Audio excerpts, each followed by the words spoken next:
Good morning, everyone. Welcome to Math Mondays. I'm Miss Barnes, and the segment that follows is math for kindergarten through second grade. Hey there, friends. Today, we are going to wrap up our conversations on comparing numbers. While we're working today, we're going to be using base 10 blocks, but we're also going to be using a number line.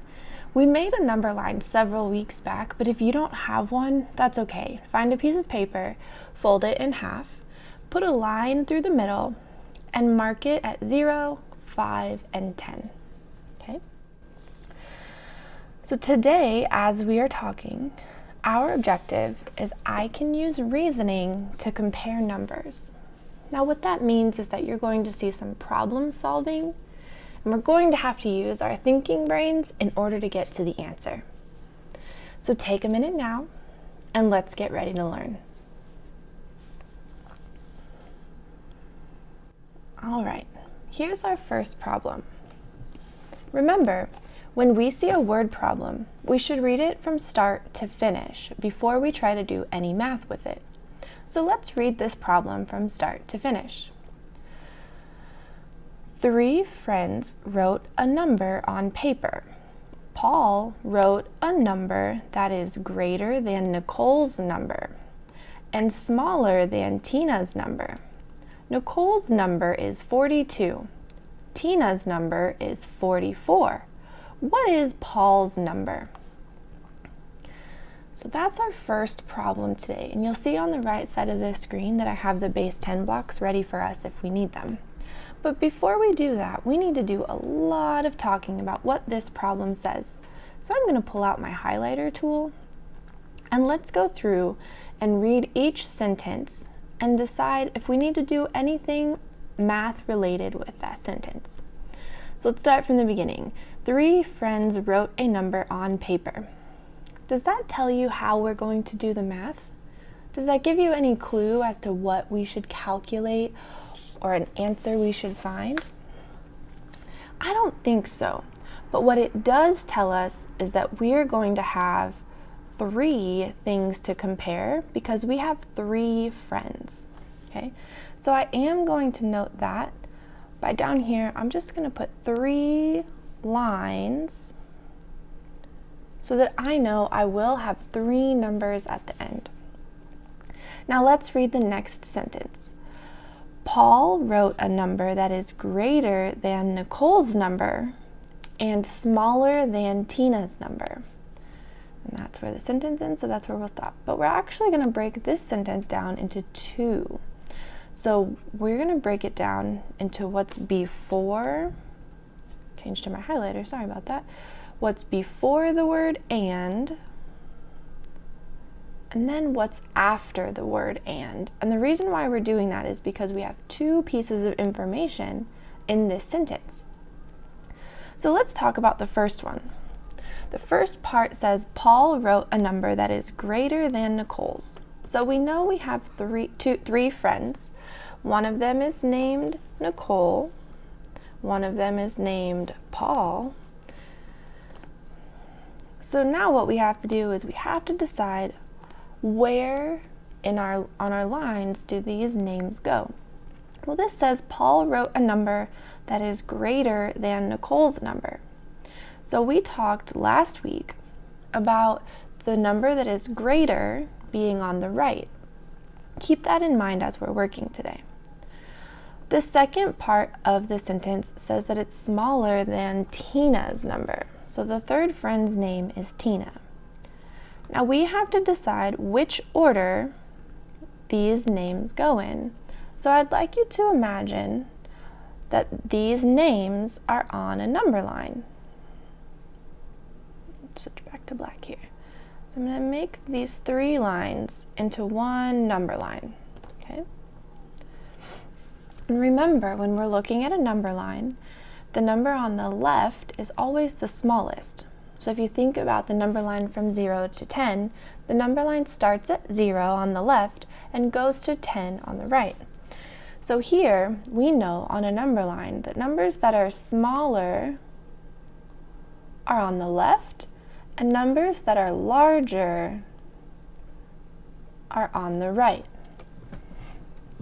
So as we're looking back at this sentence, can you tell me the order that these names should go in? Paul wrote a number that is greater than Nicole's number and smaller than Tina's number. What do you think about the order of the names that I have here? Do you think this is how they should be on the number line? I think so, which is great. So now let's talk about the next sentence. The next sentence says, Nicole's number is 42. So with Nicole's number over here, what I'm going to do is mark hers, and I'm going to write 42. Okay.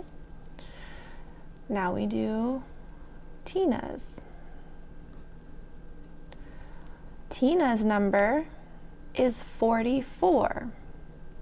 So here's Tina's hash, and her number is 44. So then the question we have to answer is, what is Paul's number? So we are going to write a sentence that says Paul's number is, and I want you to think about the problem that I'm asking you to solve. What is Paul's number? So we know that it's in between 42 and 44. How many numbers are between 42 and 44? That's right, just one. So what is Paul's number? You guessed it. Paul's number is 43. So down here, when we're finishing up our sentence, we just need to write that Paul's number is 43. Great job on that problem. That took a lot of your math brain. So take a quick break, and we're going to move on to problem number 2.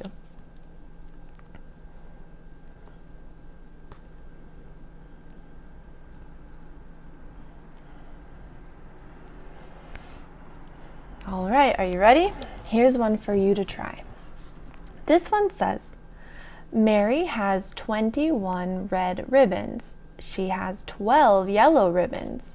Does Mary have more red ribbons or yellow ribbons? So we are going to go back and start at the beginning and stop and read, and then try to decide what we're going to do with that sentence. So the first sentence says, Mary has 21 red ribbons.